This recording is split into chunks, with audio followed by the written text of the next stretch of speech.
Welcome to the Locked Room. Stories from the golden age of mystery and crime fiction.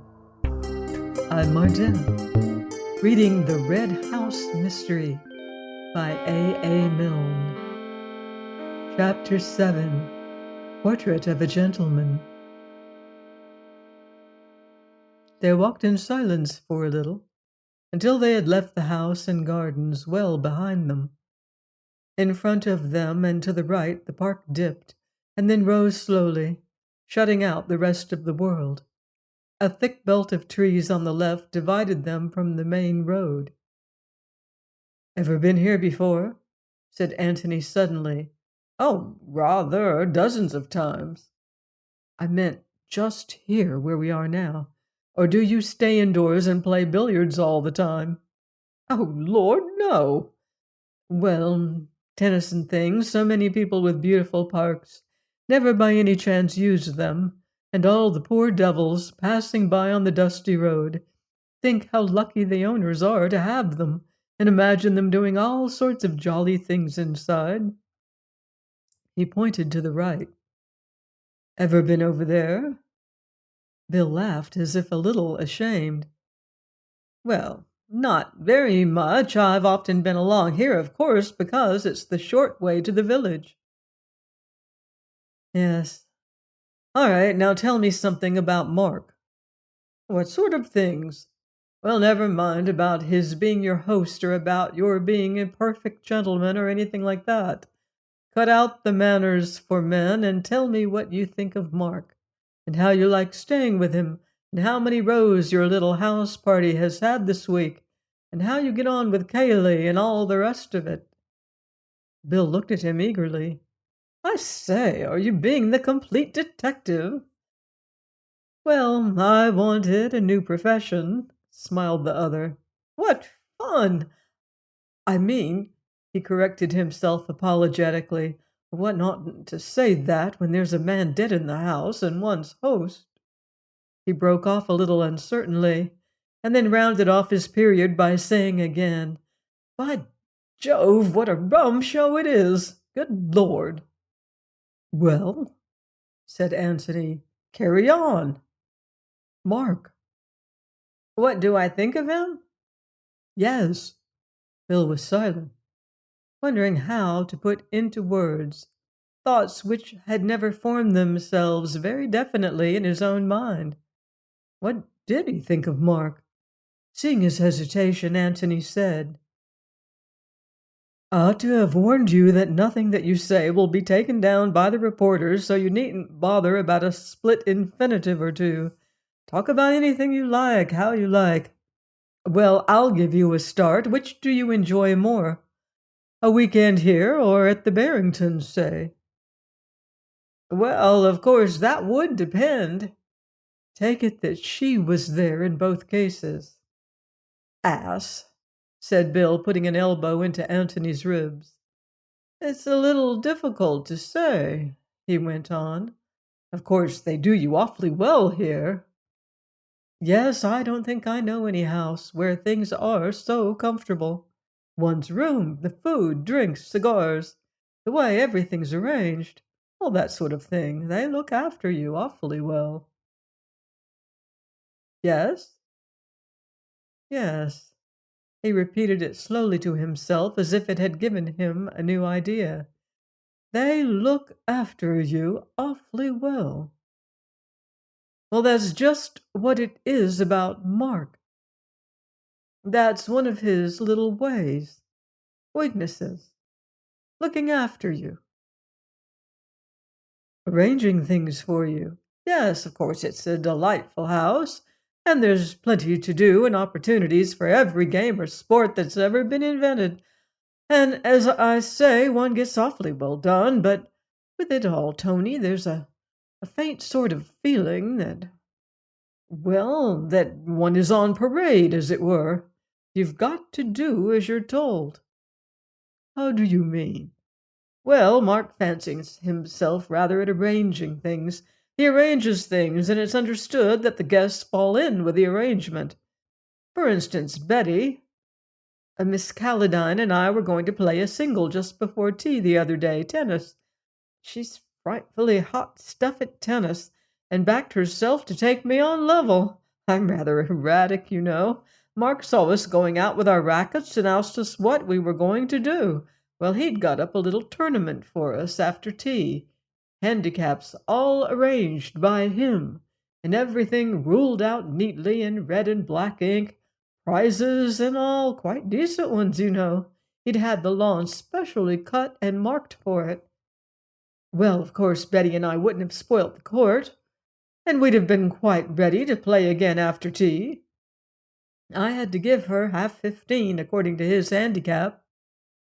But somehow Bill stopped and shrugged his shoulders.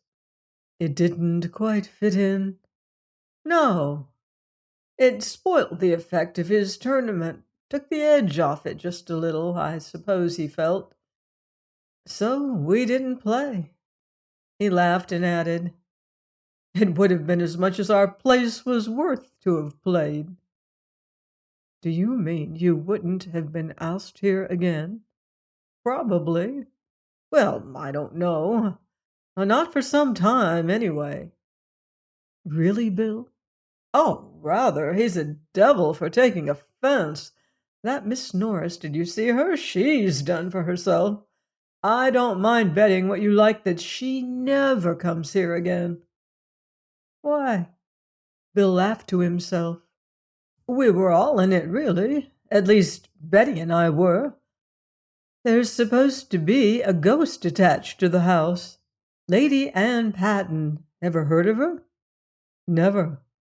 "Mark told us about her at dinner one night. He rather liked the idea of there being a ghost in his house, you know, except that he doesn't believe in ghosts. I think he wanted all of us to believe in her. And yet he was annoyed with Betty and Mrs. Caladine for believing in ghosts at all. Rum chap. Well, anyhow, Miss Norris, she's an actress, some actress, too.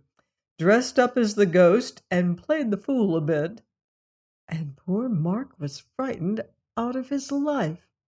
Just for a moment, you know." "What about the others?" "Well, Betty and I knew, in fact, I told her, Miss Norris, I mean, not to be a silly ass, knowing Mark. Mrs. Caladine wasn't there. Betty wouldn't let her be. As for the Major, I don't believe anything would frighten him." "Where did the ghost appear?" "Down by the bowling green. That's supposed to be its haunt, you know. We were all down there in the moonlight pretending to wait for it. Do you know the bowling green?" "No. I'll show it to you after dinner." "I wish you would." "Was Mark very angry afterwards?" "Oh, Lord, yes. Sulked for a whole day. Well, he's just like that." "Was he angry with all of you?" "Oh, yes, sulky, you know."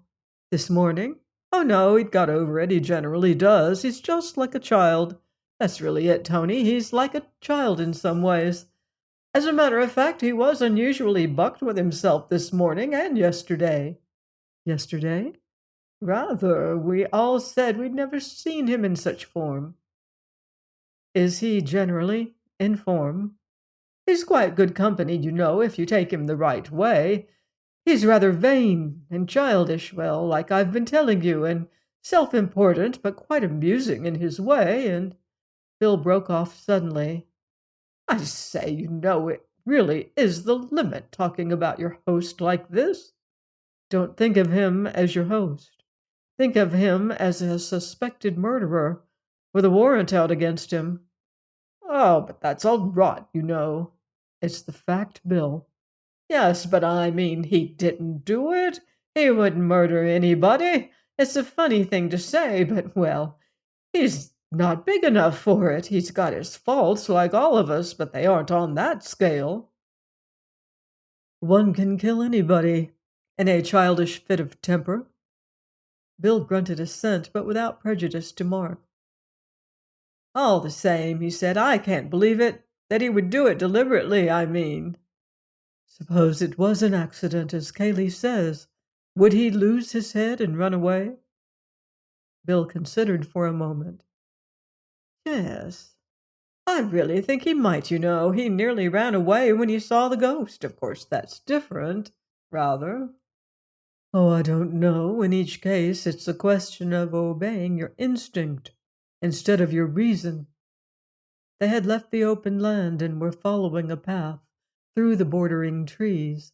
Two abreast was uncomfortable, so Anthony dropped behind, and further conversation was postponed until they were outside the boundary fence and in the high road. The road sloped gently down to the village of Woodham, a few red-roofed cottages, and the grey tower of a church showing above the green. "Well, now," said Anthony as they stepped out more quickly. "What about Cayley?" "How do you mean, what about him?" "I want to see him. I can see Mark perfectly, thanks to you, Bill. You were wonderful. Now let's have Cayley's character. Cayley from within." Bill laughed in pleased embarrassment and protested that he was not a blooming novelist. "Besides," he added, "Mark's easy. Cayley's one of these heavy, quiet people who might be thinking about anything. Mark gives himself away. Ugly, black-jawed devil, isn't he?" "Some women like that type of ugliness." "Yes, that's true. Between ourselves, I think there's one here who does. Rather a pretty girl at Jallan's." He waved his left hand. "Down that way." "What's Jallan's?" "Well, I suppose it used to be a farm belonging to a bloke called Jallan, but now it's a country cottage belonging to a widow called Norbury. Mark and Cayley used to go there a good deal together. Miss Norbury, the girl, has been here once or twice for tennis. Seemed to prefer Cayley to the rest of us, but of course he hadn't much time for that sort of thing." "What sort of thing?" "Oh, walking about with a pretty girl and asking her if she'd been to any theaters lately. He nearly always had something to do." "Mark kept him busy." "Yes. Mark never seemed quite happy unless he had Cayley doing something for him. He was quite lost and helpless without him, and funnily enough, Cayley seemed lost without Mark." "He was fond of him." "Yes, I should say so. In a protective kind of way. He'd sized Mark up, of course, his vanity, his self-importance, his amateurishness, and all the rest of it. But he liked looking after him, and he knew how to manage him." "Yes. Well, what sort of terms was he on with the guests? You and Miss Norris and all of them?" "Just polite, rather silent, you know, keeping himself to himself. We didn't see so very much of him, except at meals. We were here to enjoy ourselves, and, well, he wasn't." "He wasn't there when the ghost walked?" "No, I heard Mark calling for him when he went back to the house. I expect Cayley stroked down his feathers a bit and told him that girls will be girls. Hello, here we are." They went into the inn, and while Bill made himself pleasant to the landlady, Anthony went upstairs to his room. It appeared that he had not very much packing to do, after all. He returned his brushes to his bag, glanced round to see that nothing else had been taken out, and went down again to settle his bill. He had decided to keep on his room for a few days, partly to save the landlord and his wife the disappointment of losing a guest so suddenly, partly in case he found it undesirable later on to remain at the Red House. For he was taking himself seriously as a detective. Indeed, he took himself seriously whilst getting all the fun out of it which was possible at every new profession he adopted, and he felt that there might come a time after the inquest, say, when he could not decently remain at the Red House as a guest, a friend of Bill's enjoying the hospitality of Mark or Cayley, whichever was to be regarded as his host, without forfeiting his independent attitude toward the events of that afternoon. At present he was staying in the house merely as a necessary witness, and since he was there, Cayley could not object to him using his eyes. But if after the inquest it appeared that there was still work for a pair of independent and very keen eyes to do, then he must investigate either with his host's approval or from beneath the roof of some other host, the landlord of the George, for instance, who had no feelings in the matter. For of one thing Antony was certain. Cayley knew more than he professed to know. That is to say, he knew more than he wanted other people to know he knew. Antony was one of the other people. If, therefore, he was for trying to find out what it was that Cayley knew, he could hardly expect Cayley's approval of his labors. It would be the George, then, for Antony after the inquest. What was the truth? Not necessarily discreditable to Cayley, even though he were hiding something.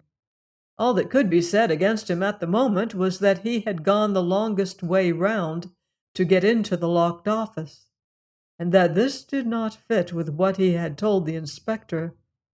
But it did fit in with the theory that he had been an accessory after the event, and that he wanted, while appearing to be in a hurry, to give his cousin as much time as possible in which to escape.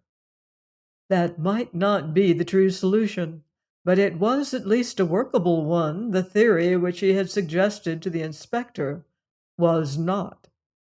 However, there would be a day or two before the inquest, in which Antony could consider all these matters from within the Red House. The car was at the door.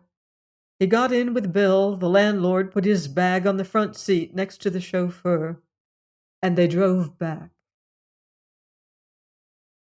Join me next time for more secrets and suspense in The Red House Mystery by A. Milne, here on The Locked Room. In the meantime, beware of footsteps in the dark.